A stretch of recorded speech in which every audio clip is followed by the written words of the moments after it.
Bonjour et bienvenue sur le plateau des émissions de l'orientation. Je suis Léa, chargée d'orientation, et aujourd'hui nous allons parler du BUT GE2I, Génie électrique et informatique industriel, et du BUT GMP, Génie mécanique et productique.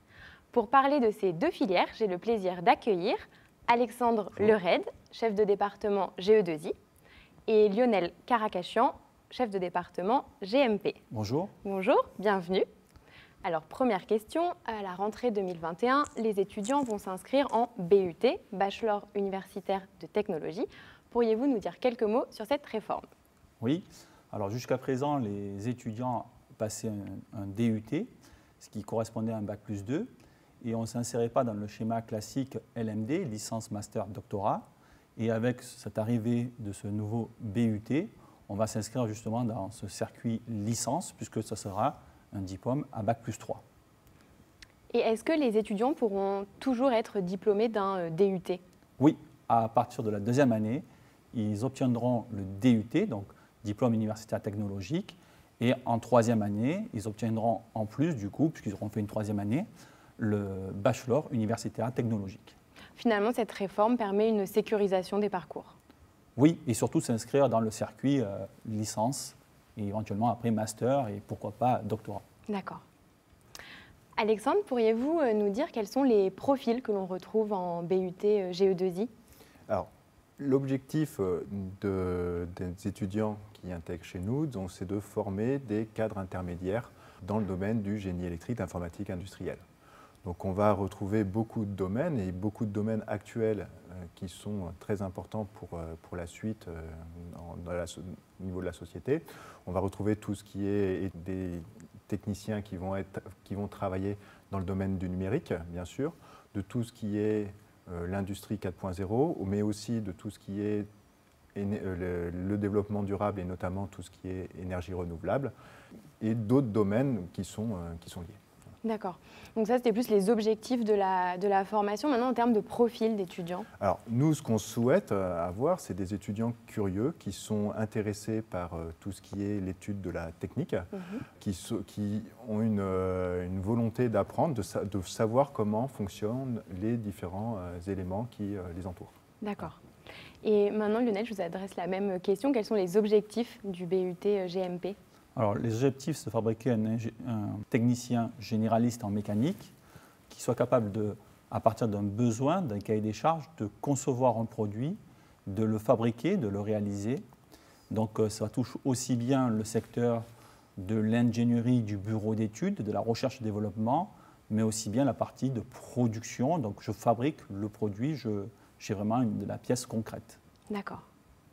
Maintenant, concernant la réforme du bac, beaucoup de lycéens s'interrogent sur les spécialités à choisir. Auriez-vous des conseils à leur donner pour intégrer le BUT GE2I? Alors, les conseils qu'on peut donner au niveau des spécialités à choisir, c'est principalement les spécialités scientifiques, que ce soit mathématiques, physique, mais aussi numérique et sciences informatiques, et bien sûr tout ce qui est sciences de l'ingénieur. On conseille aussi aux lycéens qui n'ont pas pris l'option mathématique de prendre l'option maths complémentaire, au moins en terminale, pour pouvoir suivre facilement après en bachelor universitaire de technologie. D'accord. Ces conseils sont valables aussi pour le BUT GMP? Tout à fait. D'accord. Et concernant Parcoursup, sur quels critères sélectionnez-vous les dossiers, puisque le BUT est une formation sélective? Principalement sur les matières scientifiques qui viennent d'être énumérées, donc les mathématiques, le point clé, mais aussi ça peut être la physique ou les sciences de l'ingénieur. Après, on s'attarde aussi à tout ce qui est littéraire, l'anglais, et aussi aux notes qu'ils ont obtenues au niveau du bac en français, d'accord? Puisque même si on fait de la technique qui est très axée scientifique, il faut arriver à communiquer et on demande aussi un certain niveau de certification en anglais. D'accord. Et concrètement, sur Parcoursup, quels sont les vœux possibles pour un étudiant qui souhaite s'inscrire en BUT GE2I? Alors, pour s'inscrire en BUT GE2I, on a deux possibilités, soit la formation temps plein, soit la formation par apprentissage. On conseille, bien sûr, aux étudiants qui sont candidatés en formation par apprentissage de faire aussi une candidature en formation temps plein au cas où ils ne trouvent pas d'entreprise en septembre. D'accord. Et concernant le BUT GMP? Alors, nous proposons en première année qu'une formation en initiale, donc sans alternance. Et à partir de la deuxième année, l'étudiant pourra choisir s'il souhaite s'orienter vers de l'alternance ou continuer en formation initiale. Donc, ce qui fera qu'en deuxième et troisième année, ils auront la possibilité entre initiale ou alternance. Mais par contre, en première année, il n'y aura le choix que de l'initiale. D'accord. Sachant qu'après, dès la deuxième année aussi, ils devront faire un choix de parcours qui représentera que 1/5 de leur formation. Donc le choix des parcours intervient après la première année. Tout à fait. Donc en fait, la première année est commune à tous les étudiants et c'est à partir de la deuxième année qu'ils devront se positionner.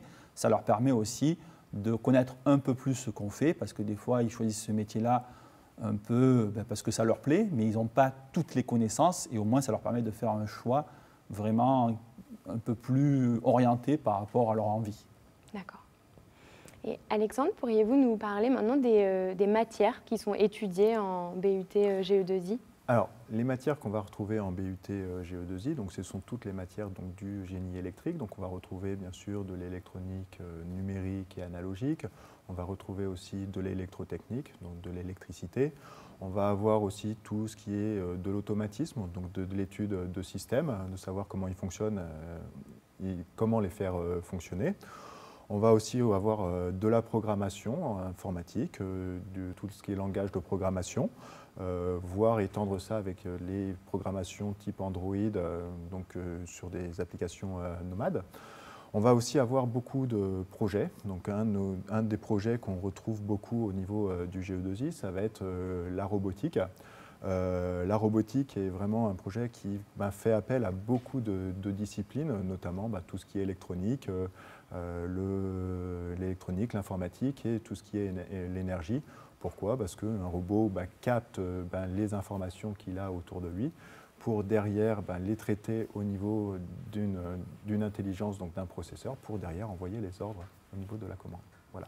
On va retrouver aussi des matières un petit peu plus générales qui sont les mathématiques, parce que toutes ces matières ont besoin des mathématiques pour être comprises, et aussi de l'anglais et de l'expression communication. Voilà. D'accord. Et en BUT GMP, quelles sont les matières? Alors, on va retrouver 3 grands pôles. Le premier pôle qui va être la conception, donc on va faire de la mécanique, ça va être plutôt l'étude des mouvements et des efforts qu'on retrouve dans les pièces, dans les systèmes. On va faire aussi de la science des matériaux qui sera plutôt le choix du matériau et voir comment un même matériau peut se comporter en fonction des traitements qu'on peut lui faire subir.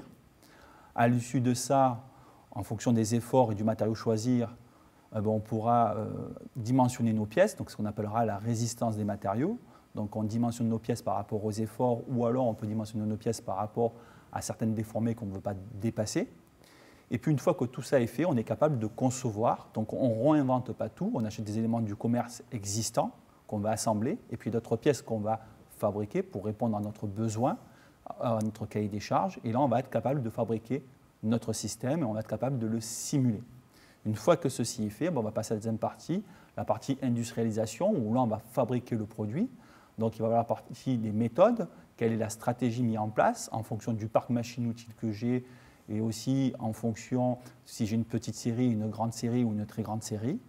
Il va y avoir la fabrication, où là, je suis sur les machines-outils, où j'apprends à me servir réellement des machines pour produire. Il va y avoir tout ce qui est contrôle des pièces, métrologie. On va faire aussi appel à tout ce qui est les fonctions de qualité et d'ordonnancement. Et puis, bien entendu, dans une industrie, on a la gestion de production. Donc, on a aussi ces matières-là. Ensuite, on a des matières qui sont plus transversales, comme l'anglais et la technique d'expression. Et puis aussi les mathématiques, puisqu'elles interviennent dans toutes les mathématiques, puisqu'on a des matières à forte connotation mathématique, scientifique, disons. D'accord. Je suis lycéen, j'arrive à l'université. Est-ce que vous pourriez nous en dire un petit peu plus sur le rythme de travail? Comment s'organisent les cours? Alors, les cours s'articulent en 3 grandes familles. Donc, on va avoir tout ce qui est cours magistraux. Donc, cours magistraux, ça va être avec la promotion complète, donc une centaine de personnes. On va avoir, donc, qui représente à 10 à 20% des enseignements. On va avoir ensuite des travaux dirigés où on va appliquer ce qu'on a vu en cours magistraux. Donc ça représente à peu près 40% où on n'est plus qu'en groupe de 24 étudiants. Puis après, on va avoir, pour en gros 40% du reste des cours, qui va être tout ce qui est les travaux pratiques. Donc les travaux pratiques où les étudiants ne sont plus qu'en groupe de 12 étudiants. D'accord. Ça représente à peu près, donc, au niveau de l'emploi du temps, une moyenne de 30 heures de cours par semaine. Alors, ce qu'il faut savoir, c'est que dans nos départements, ces emplois du temps ne sont pas fixes, c'est-à-dire qu'ils vont varier tout au cours de l'année. On ne va pas forcément avoir les mêmes cours d'une semaine à l'autre. Ce aussi va s'ajouter un certain nombre d'heures de projets qui vont être non encadrés, donc que les étudiants vont avoir à mener en plus des cours qui sont des projets souvent qui sont transversaux, qui vont faire appel aux différentes connaissances des étudiants. D'accord. Comment sont évalués les étudiants dans leur parcours? Alors, les étudiants sont évalués en contrôle continu. Donc, ça ressemblera un peu à ce qu'ils connaissent en lycée, hein, c'est-à-dire qu'il peut y avoir des semaines où il y a un peu plus d'évaluation, d'autres semaines où il y aura un peu moins d'évaluation. Bon, on se débrouille quand même à lisser les évaluations sur le semestre. Et ensuite, les évaluations peuvent être aussi bien en promo complète pour des contrôles, elles peuvent être aussi en travaux dirigés ou en travaux pratiques. Donc ça peut être dans toutes aussi bien en cours magistraux qu'en travaux pratiques qu'en TD. Et il peut y avoir des évaluations orales comme écrites. Et il peut y avoir aussi beaucoup d'évaluations de comptes rendus, notamment en travaux pratiques. Justement, vous parliez de travaux pratiques. Où se déroulent les travaux pratiques? Dans des ateliers? Oui, nous avons nos deux départements ont des salles spécifiques, du matériel spécifique. C'est du matériel que l'on retrouve au niveau industrie. On a très peu de maquettes pédagogiques comme on peut retrouver en lycée. C'est beaucoup plus des outils que l'on retrouve dans l'industrie. Et donc, les étudiants font des travaux pratiques sur ce genre d'outils. Et y a-t-il des stages dans la formation? Oui. Alors, dans le BUT est prévu 22 à 26 semaines de stage, dont 14 obligatoires en dernière année, donc en troisième année. Sachant que nous, en génie mécanique, il n'y aura que des stages en deuxième et troisième année. D'accord. Et proposez-vous de l'alternance dans vos formations? Alors, concernant GE2I, oui, on propose de l'alternance dès la première année. Et pour GMP, ils vont proposer de l'alternance à partir de la deuxième année. D'accord. Donc en première année pour GE2I et à partir de la deuxième année pour GMP. Tout à fait. Et quelle est la différence entre la formation initiale et la formation en alternance? Alors, quelle est la différence? C'est déjà que les étudiants ont déjà un pied dans le monde professionnel. C'est-à-dire qu'ils seront à la fois à l'IUT et à la fois en entreprise. Alors, les rythmes que nous avons actuellement au niveau du DUT et qui sera le même pour les premières années l'année prochaine, c'est un rythme 15 jours, 15 jours. Donc 15 jours à l'IUT, 15 jours en entreprise. Alors, ça permet aux étudiants pas mal de choses. Déjà d'avoir une idée du métier qu'ils pourraient faire plus tard. Ça leur permet aussi d'avoir le statut de salarié, d'avoir donc en plus une expérience professionnelle. Après, nos étudiants vont avoir plus que 5 semaines de congés par an, comme tout salarié. Oui, voilà. Il faut s'attendre à un rythme assez soutenu. Alors, le rythme va être un petit peu plus soutenu parce qu'il va falloir mener en même temps une vie professionnelle, la vie professionnelle, et bien sûr continuer les études, ce qui peut demander du travail supplémentaire. D'accord. Voilà. Et en termes de débouchés professionnels, peut-être souhaitez-vous dire un mot, quels sont les débouchés possibles pour vos étudiants? Alors, d'aller directement travailler aussi bien en génie mécanique dans le secteur de la conception, donc de l'ingénierie. Alors, ça reste à Bac+3, hein, mais dans ce domaine-là, ou alors aller piloter de la production, ou faire de la gestion de production, ou alors de la recherche et du développement. D'accord. Voilà. Vous souhaitez rajouter peut-être quelque chose pour Alors, nous, on a des domaines aussi au niveau des poursuites après le BUT. On va avoir donc beaucoup d'employabilité au niveau des secteurs qu'on va avoir, aussi bien dans des secteurs de bureaux d'études que dans des secteurs au niveau de la technique. Mais ici, il faut savoir qu'on a une grande partie de nos étudiants qui continuent dans tout ce qui est école d'ingénieur, que ce soit en GE2I ou en GMP. D'accord. où il y a soit la possibilité de s'insérer professionnellement ou alors de poursuivre leurs études. Oui. D'accord, merci. Peut-être un dernier mot pour conclure pour les lycéens qui nous regardent. Je dirais qu'actuellement, on est des secteurs, que ce soit GE2I ou GMP, on est des secteurs qui ne connaissent pas le chômage, où derrière il y a le plein emploi. Et il est même difficile parfois de proposer à des entreprises qui recherchent des stagiaires qui veulent après aller travailler, puisque parfois le stage peut servir aussi de tremplin, de test, de période d'essai en fait, pour voir si on va embaucher ou pas ce futur étudiant. Et donc on a du mal à proposer ça. Pourquoi? Parce qu'on est un peu victime de notre succès, c'est que beaucoup des étudiants arrivent à poursuivre leurs études après une école d'ingénieur à 50%. Merci beaucoup pour votre participation. Si vous souhaitez en savoir plus sur les formations, sur l'université ou sur la vie étudiante, rendez-vous sur le site de la JPO, Journée Portes Ouvertes. Toutes les vidéos consacrées aux autres formations de l'université y sont également disponibles. Merci à vous d'avoir suivi cette émission et à bientôt.